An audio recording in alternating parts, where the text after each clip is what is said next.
Hello students, welcome to our YouTube channel.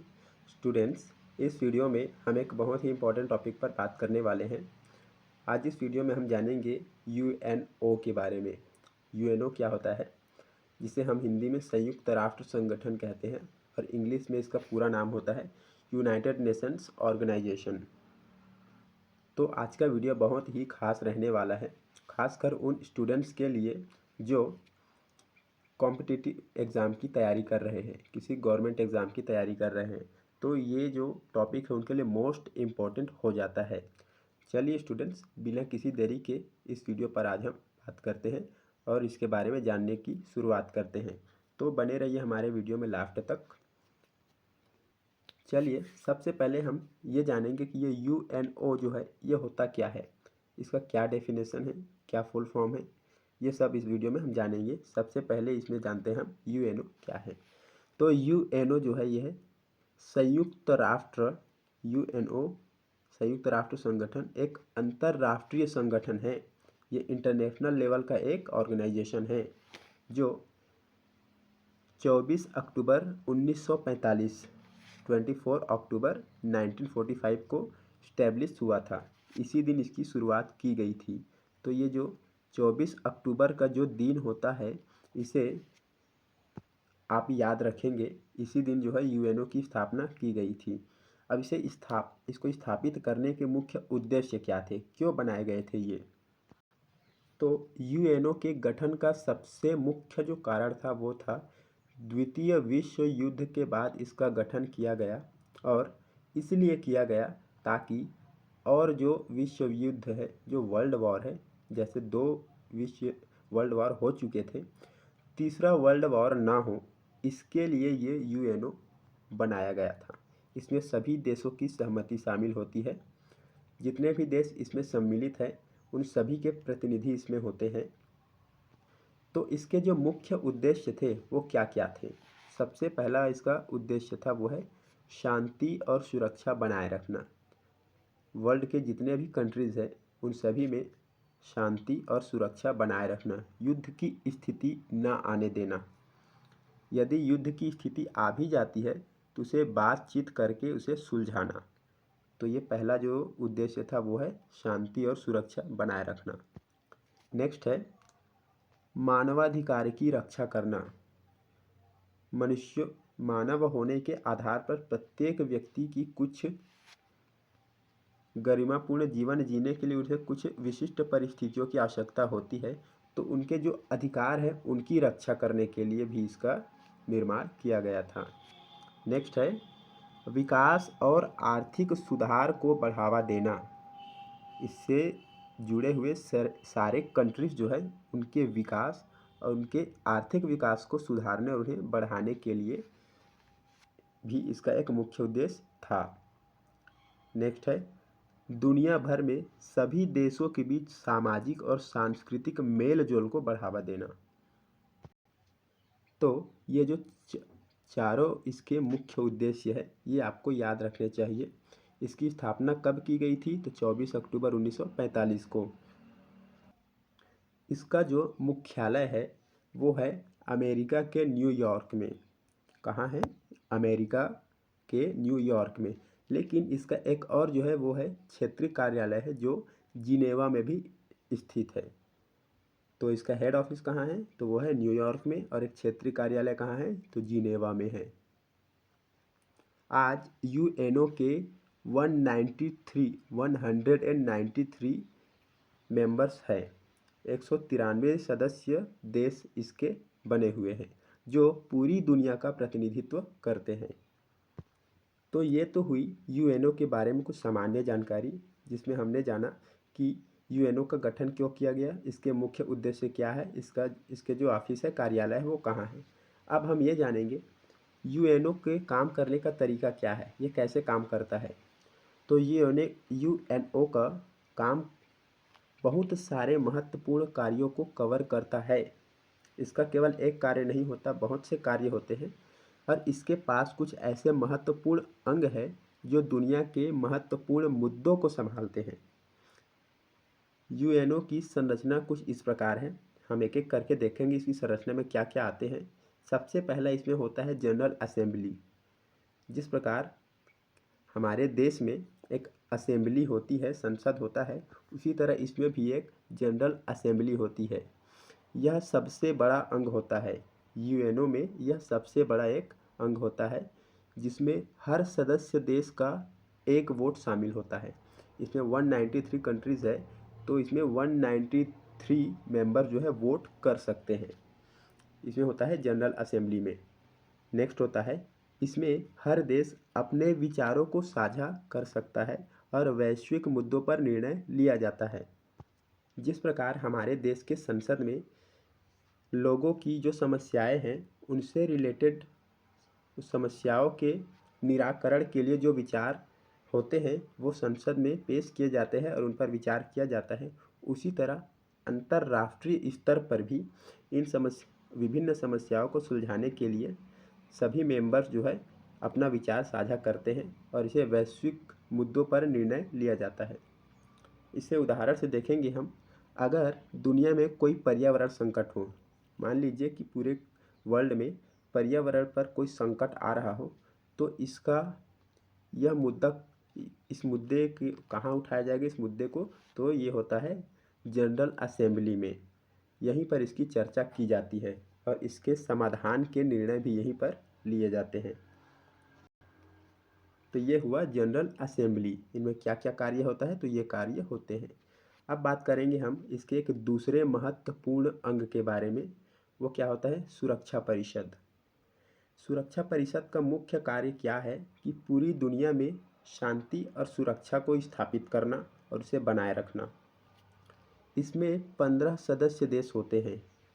कितने होते हैं, तो 15 सदस्य देश होते हैं। और इन 15 में से जो 5 सदस्य देश होते हैं वो है यूएसए, रूस, चाइना, फ्रांस और यूके। ये जो पांचों सदस्य होते हैं ये स्थायी सदस्य होते हैं। ये सुरक्षा परिषद के परमानेंट मेंबर्स होते हैं। इसके अलावा 10 और सदस्य होते हैं जो अस्थायी सदस्य होते हैं। उदाहरण के लिए हम देखते हैं, अगर किसी देश में कोई गृह युद्ध जैसा माहौल हो गया हो या वहाँ गृह युद्ध छिड़ गया हो, कोल्ड वॉर छिड़ गया हो, तो सुरक्षा परिषद उस पर कार्यवाही कर सकता है और उसे शांत करने का प्रयास कर सकता है। इसमें वो शांति सैनिक भेजने जैसा कार्य कर सकता है जो उन देशों में हो रहे गतिविधियों को शांत करने में महत्वपूर्ण भूमिका निभाते हैं। इसके बाद आते हैं, इसके जो तीसरा अंग होता है वो है अंतर्राष्ट्रीय न्यायालय, इंटरनेशनल कोर्ट। इसका क्या काम होता है, तो इसे इंग्लिश में ICJ कहते हैं शॉर्ट में। इसका काम है कि देशों के बीच कानूनी विवादों को हल करना। कानूनी तौर पर अगर किन्हीं दो देशों के बीच विवाद हो गया है तो उसे कानूनी तौर पर उसे सॉल्व करना। अगर दो देश एक दूसरे के साथ कानूनी मुद्दे में फंसे हो तो यह अदालत उन्हें समाधान देने का काम करती है। जैसे मान लीजिए अगर दो देशों के बीच पानी का विवाद हो, वाटर डिस्प्यूट हो, तो उसे ICJ उस विवाद का समाधान निकालने का काम करता है, उसका समाधान करने का प्रयास करता है। चौथा होता है सचिवालय। ये सचिवालय क्या होता है, सेक्रेटरीट। इसका कार्य होता है, यह यूएनओ का एक प्रशासनिक अंग है। यूएनओ का प्रशासनिक अंग है जो पूरी संगठन को चलाता है। इसका प्रमुख सचिव जनरल होता है जो यूएनओ के दैनिक कार्यों की निगरानी करता है। तो ये इसका मुख्य कार्य है। जैसे यूएनओ की जो वेबसाइट है उस पर अपडेट देना या सदस्य देश जो उसके है उसको रिपोर्ट भेजना, यह सब काम सचिवालय के पास ही होता है। इसी तरह इसका एक और अंग होता है जो है आर्थिक और सामाजिक परिषद। इसका क्या काम होता है, तो इसका काम है दुनिया के विभिन्न देशों के बीच आर्थिक और सामाजिक विकास को बढ़ावा देना। जैसे अगर किसी विकासशील देश को विकास की ज़रूरत हो, विकासशील देश वो होता है जो अभी पूर्ण विकसित भी नहीं हुआ है और वो पूर्ण पूर्ण रूप से अविकसित भी नहीं है, वह विकास की प्रक्रिया में प्रक्रियाशील है, तो उसे विकासशील कहते हैं।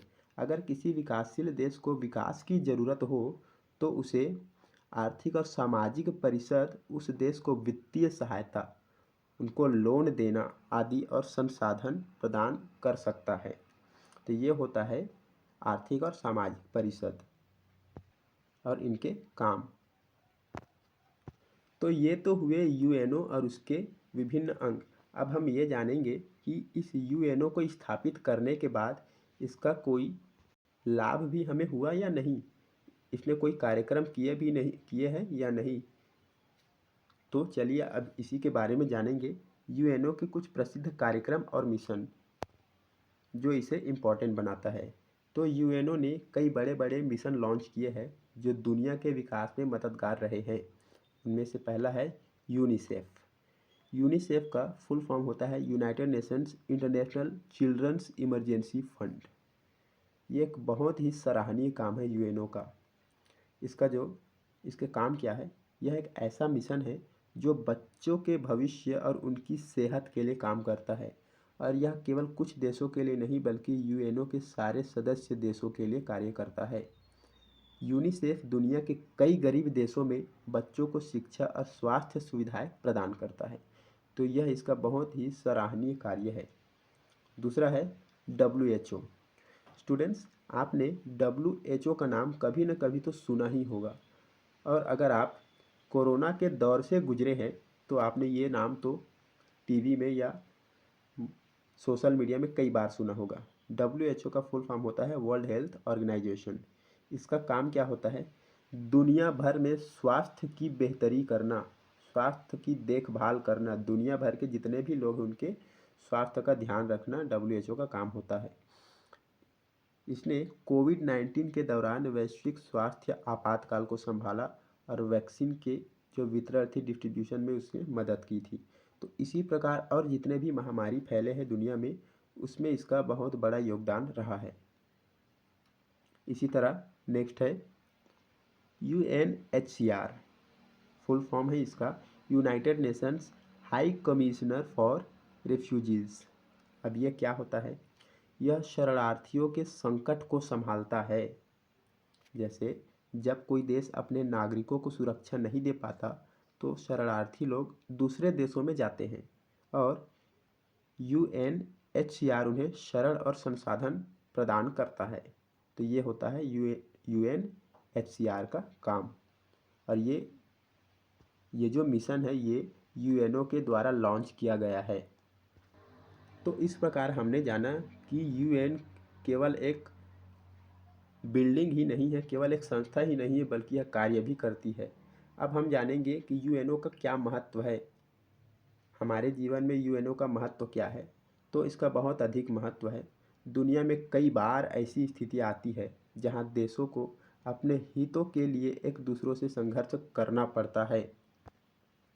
ऐसे में यूएन का रोल जो है बहुत ही इम्पोर्टेंट हो जाता है, ताकि उन देशों के बीच आपसी सहानुभूति, आपसी भाईचारे को स्थापित किया जाए पुनः।